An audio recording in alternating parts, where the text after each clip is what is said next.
Nous, ce qu'on veut, c'est pas Azawad, c'est l'islam. L'islam, là. On veut pratiquer la charia, c'est pas à Tombouctou.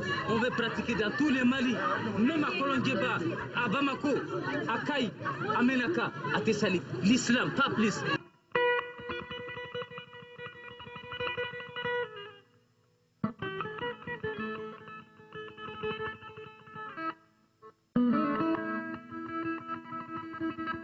J'ai décidé de vous remettre ma lettre de démission. Je jure devant Dieu et le peuple malien de préserver en toute fidélité le régime républicain. Le président Ibrahim Boubacar Keïta a gagné ces élections de belle manière et je me dois de le féliciter. Depuis quelques jours, le Mali a ouvert une nouvelle page de son histoire démocratique. Cela après plus d'1 an de transition. Une transition qui aura été marquée par d'énormes défis, relevés aujourd'hui avec fierté et responsabilité par les autorités, avec l'accompagnement de l'ensemble du peuple malien et des amis du Mali.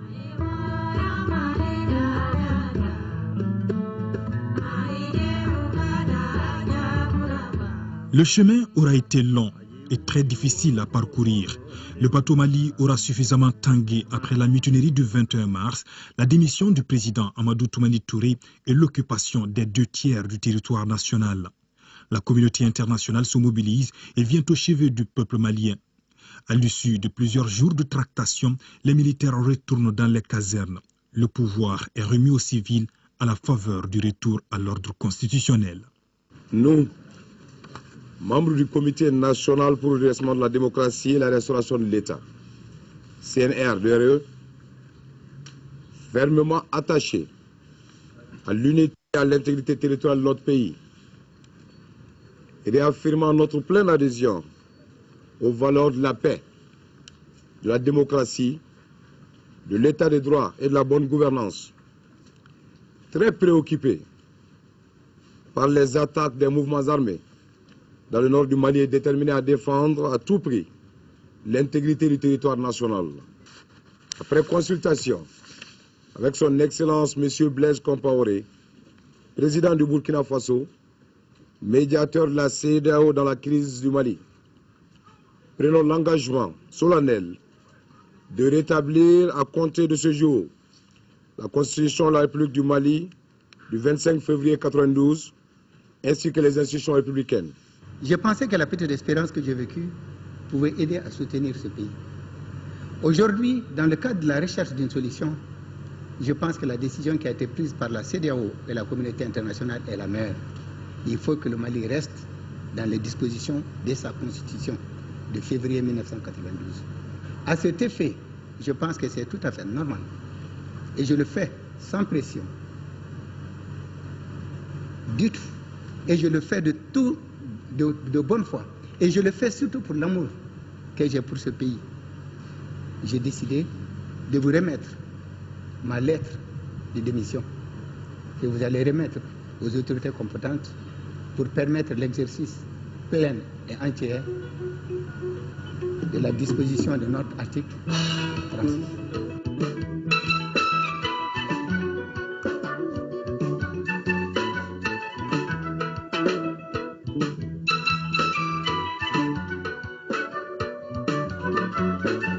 Dioncounda Traoré, alors président de l'Assemblée nationale, est investi président de la République par intérim.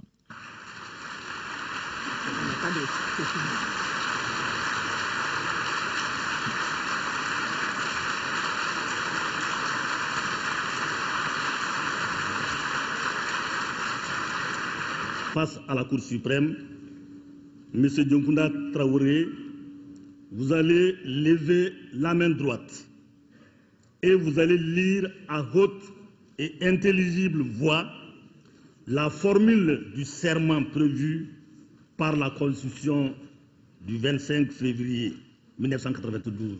Je jure devant Dieu et le peuple malien de préserver en toute fidélité le régime républicain de respecter et de faire respecter la Constitution et la loi, de remplir mes fonctions dans l'intérêt supérieur du peuple, de préserver les acquis démocratiques, de garantir l'unité nationale, l'indépendance de la patrie et l'intégrité du territoire national. Je m'engage solennellement et sur l'honneur à mettre tout en œuvre pour la réalisation de l'unité africaine.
Nous aurons besoin du concours de tous les chiens, femmes, hommes, jeunes et vieux, pour recouvrer notre liberté, notre intégrité et notre dignité.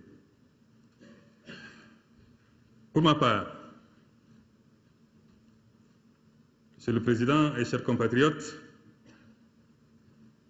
je mesure dans toutes leurs dimensions les défis qui sont aujourd'hui ceux de la République du Mali. Mais le sort a voulu que je sois là ce matin, investi comme chef de l'État. Je ne me déroberai ni à mon destin, ni à mes responsabilités.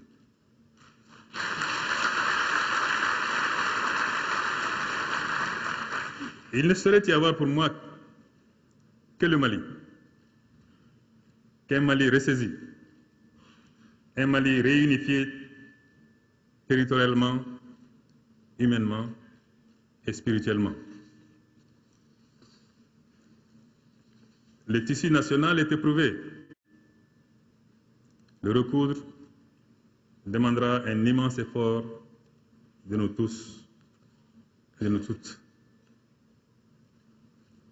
J'ai l'honneur et la grande fierté d'accepter d'être l'aiguille et à tous les Maliens, à toutes les Maliennes de la classe politique, des organisations de la société civile, à nos corps en tenue, je dis ceci. Si tous oublient leur ego, leurs calculs et leurs supputations du moment, s'ils oublient leurs ambitions, alors ils seront sans aucun doute ce fil dont l'aiguille a besoin pour travailler.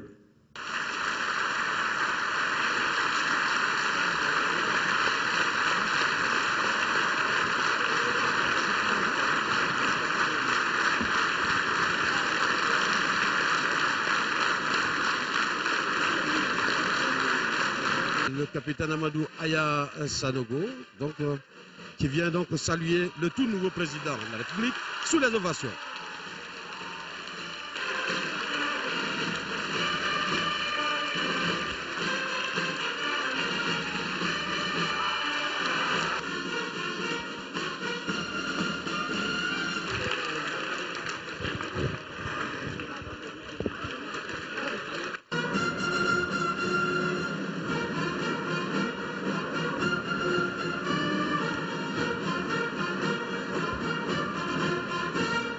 Cheikh Modibo Diarra est nommé Premier ministre avec plein pouvoir. Il forme aussitôt un gouvernement qualifié de technocrate. La situation politique reste instable. Les marches de protestation de tout genre se multiplient. Les frères d'armes s'affrontent notamment le 30 avril à l'ORTM. Le président de la République par intérim est agressé jusque dans son bureau par des manifestants. Au même moment, dans le nord du pays, les terroristes dictent leurs lois sur des populations impuissantes. Le Mali vit une pire époque de son histoire. Dieu a dit, il est interdit de forniquer. La fornication est un péché. Nous devons apprendre aux gens quelles sont les lois de l'islam et comment les faire appliquer.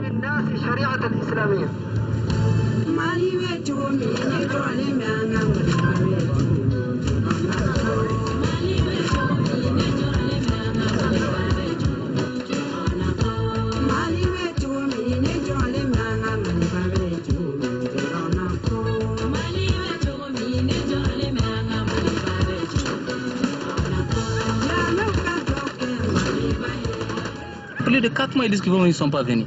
Mais qu'ils viennent, il faut qu'on en finisse. Et que le meilleur gagne, il n'y a pas de problème.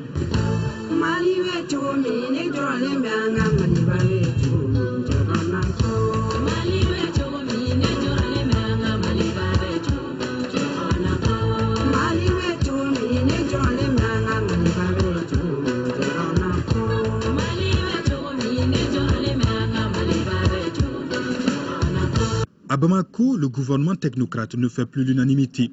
On assiste à une pression de certains partis politiques réunis au sein du FDR. Cheikh Modibo Diarra forme un gouvernement d'union nationale.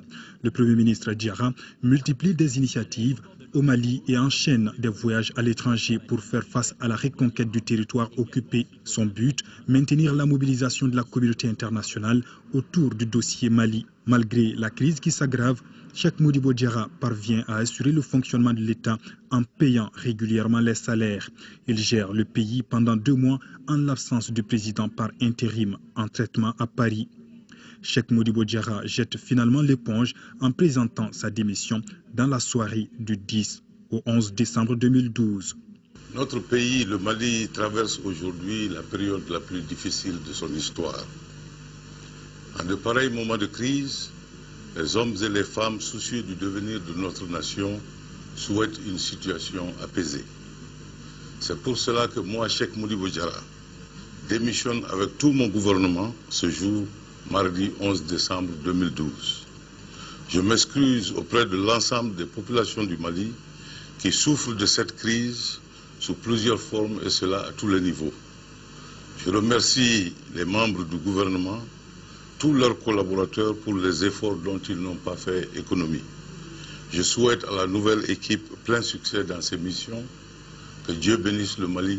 Je vous remercie.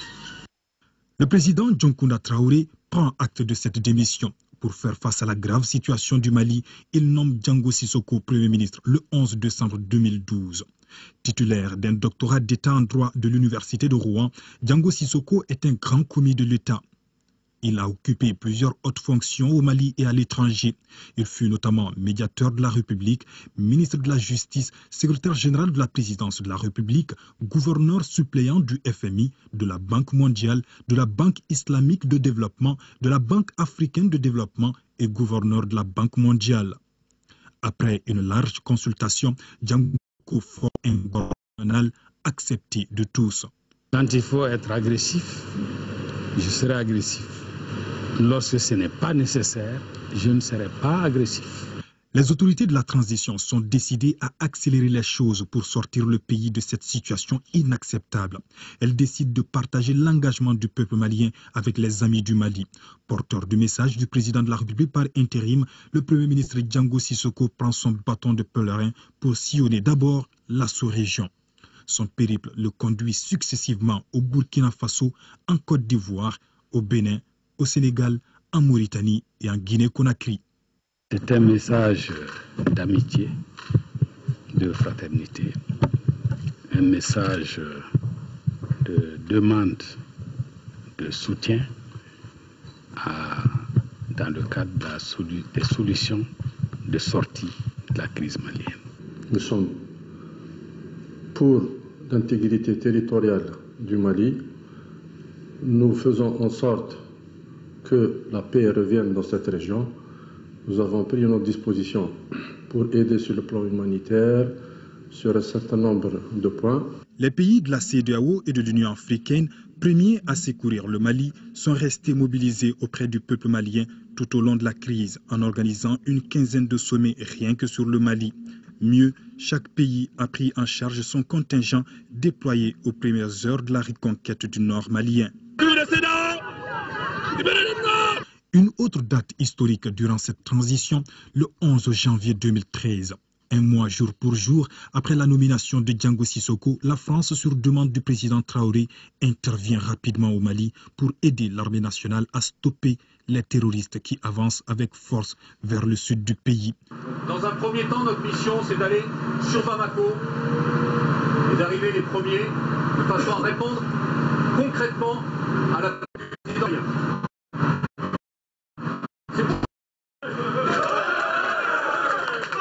L'opération est dénommée Serval. Le ton est donné à Konna avec plusieurs des terroristes aux environs de 16h30. Durant cette offensive, la France perd son premier soldat, le lieutenant Damien Boiteux, pilote d'une des gazelles engagées.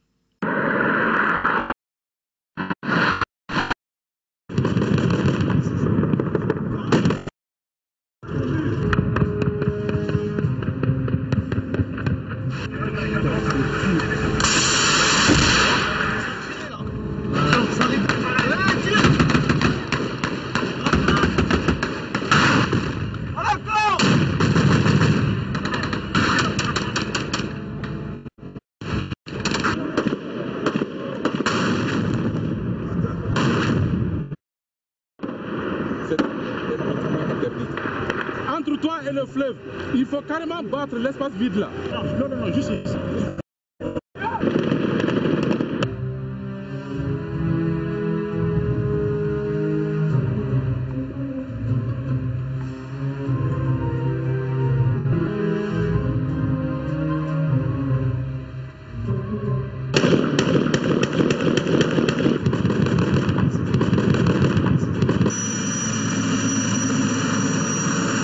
D'effectuer une surveillance face au nord, nord-est, et avec l'ensemble de tes éléments.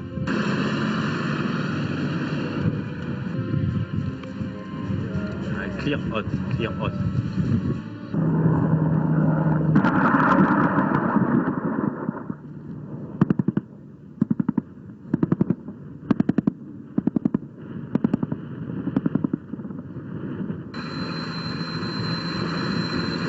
Minimi devant.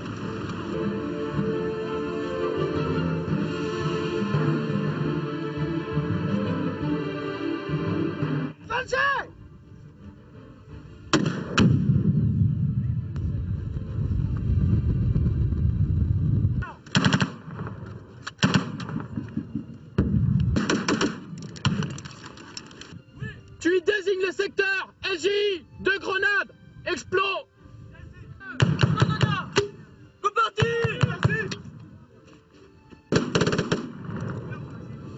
Allez, feu!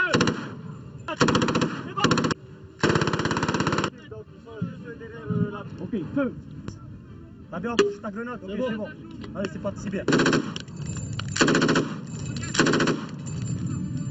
Tire en face, tire là. Tire en face, vas-y, fais ton canot. Allez, feu, feu, feu!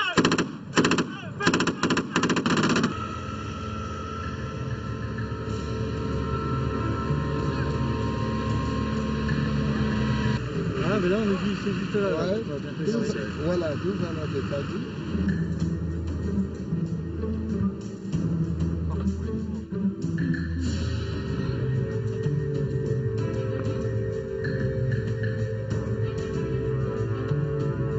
Dans la foulée de cette intervention, le gouvernement Django Sissoko se donne deux missions principales contenues dans une feuille de route. Il s'agit de la reconquête totale du territoire national et de l'organisation d'élections crédibles au plus tard le 31 juillet 2013. Le document est présenté à l'Assemblée nationale qui l'adopte à l'unanimité. Il convient de souligner que les institutions de la République fonctionnent à nouveau, que l'état de droit se construit et que la gestion des ressources publiques est conforme aux normes et aux pratiques de la bonne gouvernance. Le gouvernement de transition est déterminé à assurer la transparence et la crédibilité des prochaines élections et à permettre à tous les Maliens en âge de voter de jouir de leur droit d'exprimer librement et équitablement leur suffrage. C'est pourquoi le gouvernement souhaite que soit envisagée la reprise rapide de la coopération avec l'État et pour que les aides budgétaires permettent au gouvernement de réaliser dans les meilleures conditions possibles sa feuille de route.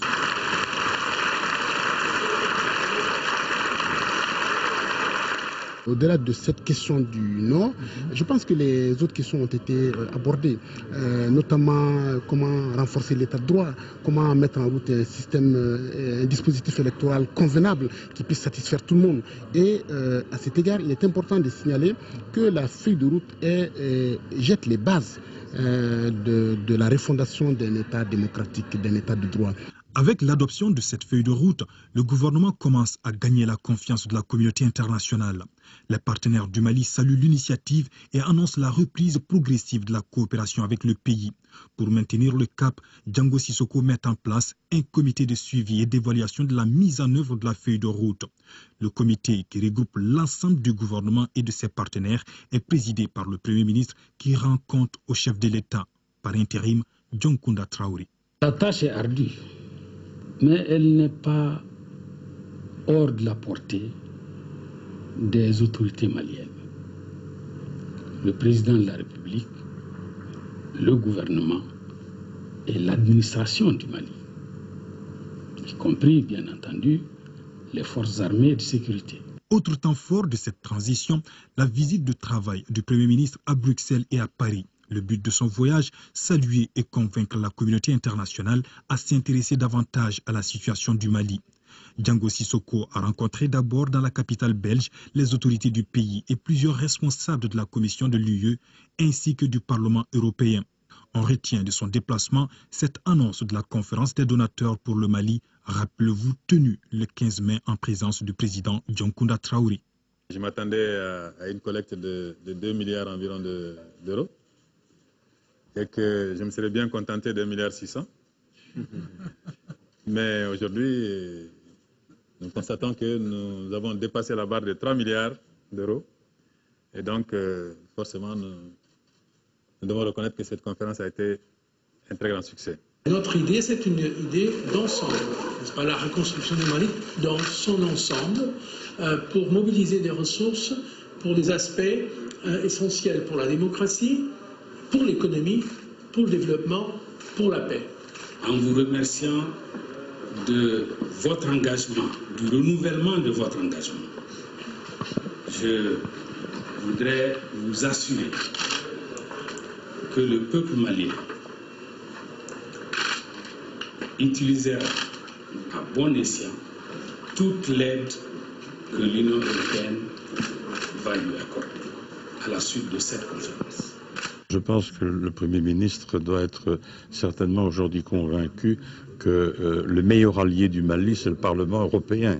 Absolument, tous les grands partis politiques étaient représentés à ce déjeuner et chacun, nous avons assuré le Premier ministre de la disponibilité, de l'engagement, de la détermination, de la volonté solidaire d'une large majorité du Parlement européen de soutenir toutes les initiatives maliennes qui vont dans le sens de la consolidation démocratique, de la souveraineté, de l'unité du pays, de l'unité territoriale du pays, de l'intégrité territoriale du pays. Et donc je pense qu'il va repartir avec la conviction qu'il a ici un allié de poids pour l'aider dans le fond, recréer les conditions de la démocratie et refaire du Mali ce que le Mali était, c'est-à-dire un exemple de démocratie. J'ai été effectivement très frappée en entendant le Premier ministre qui nous a fait l'honneur de venir au Parlement européen, très frappée de voir qu'il pensait en termes de consolidation du droit dans son pays, de stabilisation. Parfois, vous savez, les médias nous donnent l'image d'un Mali effectivement en guerre et où les rebelles se retirent mais sont prêts à revenir, etc. Et des images extrêmement dramatiques, ce qui est certainement le cas. Mais ici, il y avait un message de confiance et de dire nous allons vers le retour à un droit constitutionnel plein, entier, des élections à très court terme, puisque c'est environ les 6 mois. Alors, je pense que dans ce cadre-là, dans le cadre de la stabilisation du Mali, du retour à la démocratie, de la tenue d'élections qui est un sens, qui soit porteur d'espoir vraiment pour le pays, là, l'Europe a une expérience. Je fais mon mea culpa. Je dis que nous aurions dû probablement soutenir le Mali plus tôt. Une crise comme celle qui s'est produite au Mali nous touche directement. Nous, on devrait réagir solidairement. Nous avons les instruments nécessaires. Nous avons le traité de Cotonou, qui n'est pas seulement un traité d'échanges commerciaux, qui est aussi un traité politique, de solidarité, de valeurs, Et donc, l'information que nous avons reçue aujourd'hui de la part du Premier ministre est très importante, notamment pour ce qui concerne le processus électoral qui doit se tenir au Mali. Le 19 février, Django Sissoko arrive à Paris pour apporter toute la reconnaissance du peuple malien à la France pour son intervention historique au Mali. Le chef du gouvernement y a rencontré plusieurs personnalités, notamment Laurent Fabius, ministre français des Affaires étrangères, et son collègue chargé de la Défense, Jean-Yves Le Drian. Lors de cette visite, le Quai d'Orsay réaffirme son attachement à l'unité du Mali. Il y a deux principes sur lesquels je pense que tout le monde, que ce soit au Mali, en France ou dans les États voisins, est d'accord. Il faut qu'il y ait des discussions. Mais ces discussions doivent respecter deux principes. D'une part, l'intégrité du territoire. Et d'autre part, la renonciation au terrorisme. Voilà, ça, ce sont des principes sur lesquels le Mali, les autorités du Mali sont d'accord, les Français sont d'accord et l'ensemble de la communauté internationale. Parce qu'il n'est pas question qu'il y ait plusieurs républiques dans la République ou plusieurs armées dans l'armée. C'est en reconnaissance des efforts de la France que le président de la République par intérim effectue aussi une visite officielle à Paris. Il assiste d'abord comme invité spécial au défilé du 14 juillet ouvert par un contingent de l'armée malienne. À l'ambassade du Mali à Paris, plusieurs personnalités politiques et militaires sont décorées par les autorités maliennes. François Hollande a, lui, été élevé à la dignité de la Grande Croix de l'Ordre national du Mali, l'une des plus hautes distinctions honorifiques au Mali. C'est un grand honneur de recevoir la plus haute distinction de la République du Mali, ici, dans son ambassade à Paris. C'est la première fois qu'un chef de l'État français est reçu ici, et j'en mesure l'hommage et l'importance. C'est aussi un honneur que de recevoir cette plus haute distinction de vos mains, de tes mains, Diokunda. Parce que si le Mali est aujourd'hui libéré du terrorisme, si le Mali se prépare à vivre une étape de sa vie dans la démocratie, si le Mali a retrouvé stabilité, sécurité et honneur, c'est parce que toi, dans ta responsabilité de président par intérim, tu as fait le choix. Le choix de l'honneur, le choix du courage et le choix de la responsabilité. Le président français retiendra aussi longtemps son déplacement historique à Tombouctou et à Bamako, quelques jours seulement après l'engagement de son pays dans la libération du Nord malien.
Vous venez à l'instant de remercier la France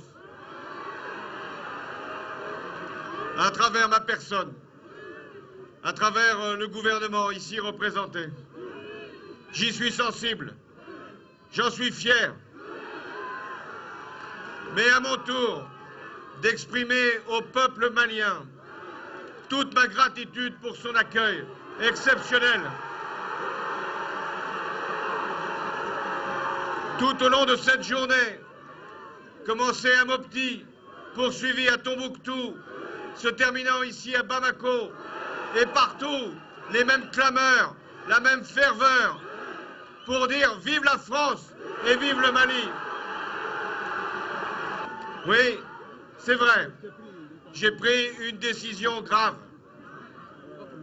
le 10 janvier, d'engager les soldats français avec les soldats maliens. C'était l'appel que m'avait lancé le président Traoré. C'était le devoir de la France qui agissait au nom de la communauté internationale avec le soutien des pays européens dans le cadre des Nations Unies. Oui, nous devions être là parce que ce qui était important de combattre, c'était le terrorisme. La France est à vos côtés, non pas pour servir je ne sais quel intérêt, nous n'en avons aucun, non pas pour protéger telle ou telle faction, ou pour telle ou telle partie du Mali, non, nous sommes à vos côtés, pour le Mali tout entier, parce que moi je n'oublie pas que lorsque la France a été elle-même attaquée, lorsqu'elle cherchait des soutiens, des alliés, lorsqu'elle était menacée pour son unité territoriale, qui est venu alors? C'est l'Afrique, c'est le Mali. Merci, merci au Mali. Nous payons aujourd'hui notre dette à votre égard.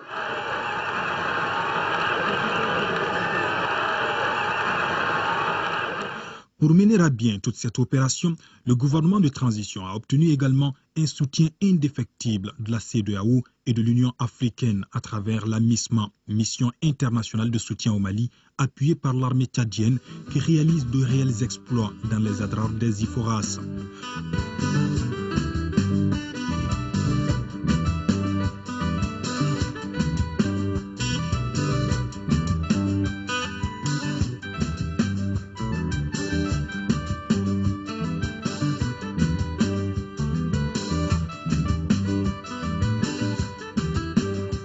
Le Premier ministre est allé d'abord à Banamba pour saluer la détermination et l'élan de solidarité des pays amis du Mali. Ce que j'ai vu ici, ce que j'ai entendu, me rassure. Et je dirais même que c'est un exemple réussi d'intégration, de soutien, de solidarité à l'endroit du peuple malien qui traverse, comme vous le savez, une grave crise. Et c'est pourquoi je veux remercier, au nom du président de la République, le professeur Dioncounda Traoré, de toutes les institutions de la République du Mali, et à mon nom propre, le contingent de la MISMA qui est ici, et la MISMA, et surtout la CEDEAO. Après Banamba, le Premier ministre embarque à bord d'un avion militaire pour se rendre à Gao. Là aussi, le chef du gouvernement a encouragé et surtout félicité l'ensemble des forces sur le terrain pour leur engagement et pour la mission accomplie. Cette visite, elle était utile. Elle était opportune. Et je suis venu constater sur le terrain les conditions de vie et de travail des forces françaises, des 3 contingents de la MISMA qui sont là, le contingent sénégalais, le contingent guinéen qui vient d'arriver et le contingent nigérien. Et j'ai vu également, bien entendu, les forces maliennes, les forces armées maliennes. Et toutes ces forces travaillent la main dans la main à la sécurisation de la région des Gao. Et ces forces accomplissent un travail de qualité dont je me réjouis. Et j'ai saisi l'occasion pour les féliciter pour ce travail et leur transmettre aussi les félicitations et les encouragements du président Dioncounda Traoré et de tout le peuple malien et de toutes les institutions de la République du Mali. Pour permettre à l'ensemble des Maliens de se parler, le gouvernement de transition met en place une commission dialogue et réconciliation. La CDR comprend un président, 2 vice-présidents et 30 commissaires. Sa mission est de réconcilier l'ensemble du peuple malien. Votre mission est de rassembler pour le dialogue et d'œuvrer à la réconciliation, à la paix des cœurs et des esprits. Le Mali, c'est le nord, c'est le sud, c'est l'est et c'est l'ouest. C'est Tinzaouaten, mais c'est aussi Ambidedi.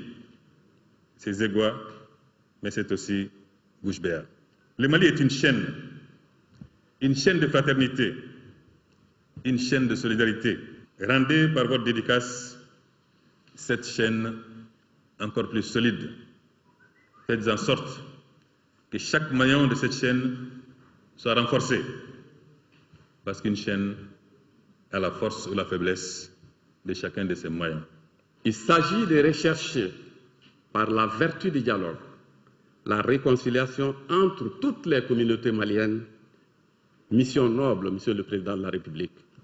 Je mesure donc toute la portée de la confiance que vous avez placée en nous pour conduire les destinées de cette commission. Je mesure également l'attente des populations du Mali en général, celle des régions du Nord en particulier, de sortir enfin de cette situation cauchemardesque. Après la guerre contre les terroristes, le Mali entame une phase de sécurisation et de stabilisation du nord du pays. Pour relever ce défi, la MISMA est transformée depuis le 1er juillet en MINUSMA, Mission des Nations Unies pour la stabilisation du Mali. Elle est présente non seulement pour soutenir l'armée malienne, mais aussi pour apporter sa contribution à la réconciliation nationale entamée à Ouagadougou. Le dialogue entre le gouvernement et l'ensemble des groupes armés a abouti le 18 juin à un accord préliminaire. L'accord que nous venons de signer sera, je n'en doute nullement, un tremplin vers un Mali nouveau qui sera bâti sur les valeurs de démocratie, de bonne gouvernance, de justice et de solidarité. Je forme le vœu que l'esprit de fraternité, le sens élevé de l'intérêt national, la culture de dialogue qui ont animé l'ensemble des délégations au cours de nos concertations continuent d'inspirer le peuple frère du Mali afin que la voie d'espérance ouverte aujourd'hui conduise rapidement le Mali vers un avenir meilleur. On respecte l'intégrité territoriale du Mali, on respecte la forme républicaine, on respecte le caractère laïque de l'État, on respecte maintenant ce qui se joue, ça se joue à l'intérieur du Mali. C'est entre Maliens et le débat est inclusif, tout le monde est là-dedans et tout le monde décidera du sort du Mali. Nous sommes inclus dans le processus. C'est-à-dire que le fait pour nous d'avoir fait une déclaration d'adhésion, dans les conditions prévues par cet accord, nous sommes dans le système. Nous le devons certainement à la volonté de notre gouvernement, mais je le dis, et surtout à la volonté opiniâtre du ministre Kéblé Dramé, qui s'est réellement battu pour que ces négociations soient inclusives. Aujourd'hui, ils admettent qu'ils se sont trompés, qu'ils rentrent dans la République. En ce moment-là, la commission dialogue et réconciliation prendra le relais sans délai, j'en suis convaincu, pour créer les conditions de ce vaste dialogue intermalien qui devrait nous permettre d'avancer. L'accord préliminaire de Ouagadougou a permis le retour pacifique de l'armée malienne à Kidal après la reconquête du Nord. Et justement, pour évaluer la bonne mise en œuvre du document signé à Ouagadougou, les autorités ont reçu à Bamako les leaders des groupes armés. Nous avons donné donc des apaisements à M. le Président de la République quant à notre engagement indéfectible et irrévocable d'aller dans le sens de la paix et de la sécurité tel que nous avons pris et décidé dans l'accord de Ouagadougou du 18 juin. Nous avons parlé de la paix, nous avons parlé de la réconciliation, nous avons parlé il faudra que chacun d'entre nous vraiment se fasse à lui-même le pionnier de la paix pour une reconstruction, pour pouvoir avancer. Autre priorité du gouvernement de transition, la réconciliation au sein de l'armée malienne après le triste événement du 30 avril. Sur demande du président de la République par intérim, le Premier ministre est chargé d'engager un dialogue entre les frères d'armes. Je vous demande d'arrêter définitivement ces affrontements répétés au sein de l'armée malienne qui doit tout faire pour se ressaisir et se hisser à hauteur de mission. Dès lundi, le Premier ministre recevra les représentants du régiment des commandos parachutistes avec la hiérarchie militaire pour trouver une solution définitive à cette crise. J'ose espérer que chacun a pris conscience de la gravité de ce qui s'est passé pour ne pas compromettre davantage l'union sacrée, indispensable pour relever les défis qui sont les nôtres en ces moments difficiles.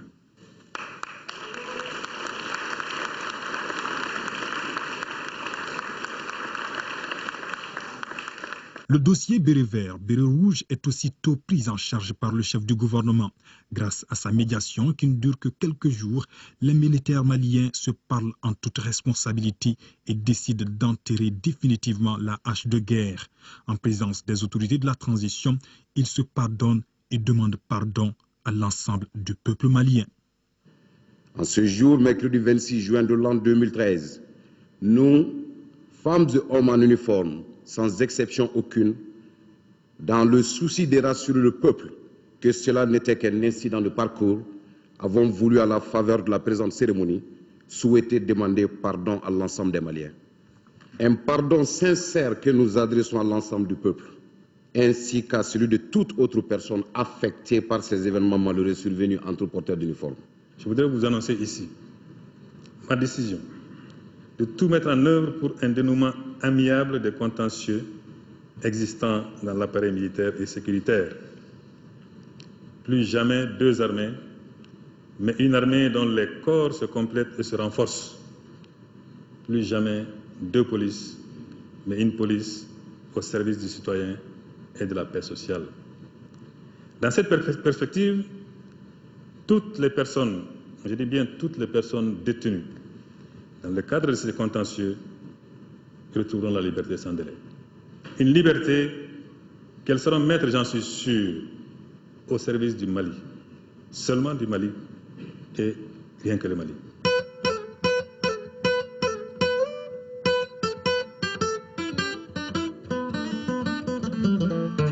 La date indiquée pour le premier tour de la présidentielle approche à grands pas. Le Premier ministre redescend sur le terrain pour apprécier les derniers réglages, notamment au niveau de la DGE et de la CENI. Les deux structures rassurent le chef du gouvernement. Je suis heureux vraiment de constater que la date prévue pour le premier tour de l'élection présidentielle sera tenue. Cette date sera respectée et l'élection présidentielle aura lieu sur toute l'étendue du territoire national. Je dis bien sur toute l'étendue du territoire national. Pour ceux qui en doutent encore, c'est une réalité que nous constaterons dans quelques semaines. J'ai pris l'engagement de résoudre tous les problèmes que les deux responsables ont posés. À la grande satisfaction du peuple malien et de la communauté internationale, le premier tour de l'élection présidentielle s'est bien tenu le 28 juillet sur l'ensemble du territoire national et dans les missions diplomatiques avec une participation historique de 48%. Le peuple malien élira finalement son président de la République à l'issue d'un deuxième tour tenu le 11 août et qui oppose Soumaïla Cissé à Ibrahim Boubacar Keïta. Le premier tour s'est très bien passé. Et qu'aujourd'hui, nous avons départagé deux candidats, Ibrahim Boubacar Keïta et Soumaïla Cissé. J'ai voté. Et je suis certain que ce second tour permettra aux Maliens de désigner leur prochain président. Je crois que le taux de participation que nous avons atteint n'a probablement jamais été atteint au Mali. Et je crois que ça, c'est déjà un pari que nous avons gagné. Nous souhaitons que ce second tour se déroule dans la paix, dans la communion, que ce soit une véritable fête pour les Maliennes et les Maliens. À ce Mali post-crise, c'est la paix, la sécurité et surtout le développement. Et le retour du Mali dans le concert des nations libres, attachées aux principes universels de la démocratie, afin d'assurer correctement son développement. Fier de notre peuple qui a pu en si peu de temps retrouver les chemins de la République et de la démocratie. Pendant un an, ce peuple s'est mobilisé pour le respect de notre Constitution. Ce peuple s'est mobilisé pour que nous revenions à une vie constitutionnelle normale. Aujourd'hui, c'est l'aboutissement de cette lutte. Je suis donc animé d'un sentiment de fierté envers mon peuple. Je suis aussi particulièrement heureux que le peuple malien se soit mobilisé tant au cours du premier tour et certainement autant au cours de ce deuxième tour. Nous allons donc tracer ensemble un chemin d'espoir et d'espérance.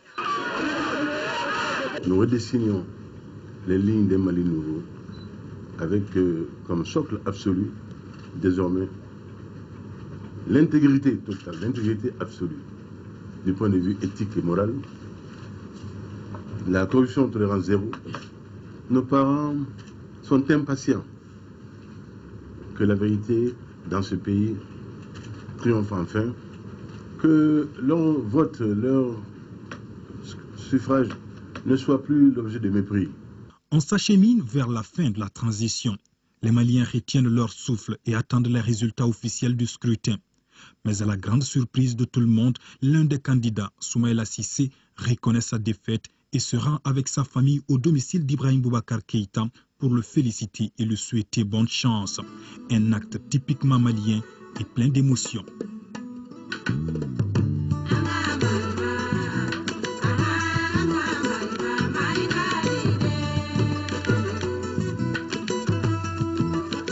C'est un bonheur d'être là ce soir. Et comme je l'ai toujours dit, je suis républicain. Le président Ibrahim Boubacar Keïta a gagné ces élections de belle manière et je me dois de le féliciter.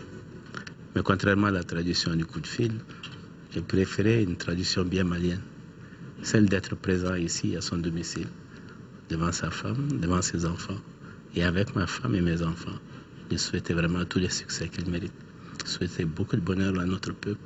Je souhaitais vraiment que sa mission réussisse et qu'il puisse relever les défis énormes qui se posent à nous aujourd'hui et à notre peuple.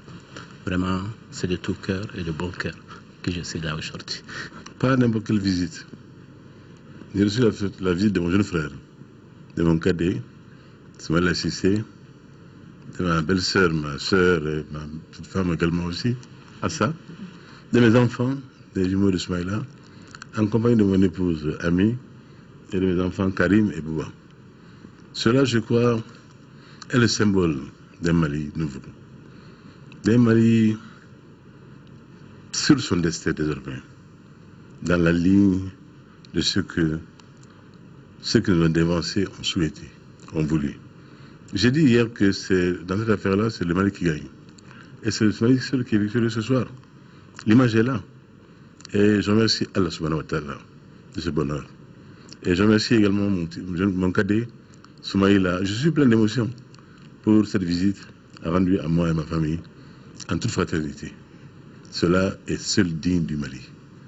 Le Mali n'est grand que quand il y a de grands événements, quand des actes gigantesques sont posés.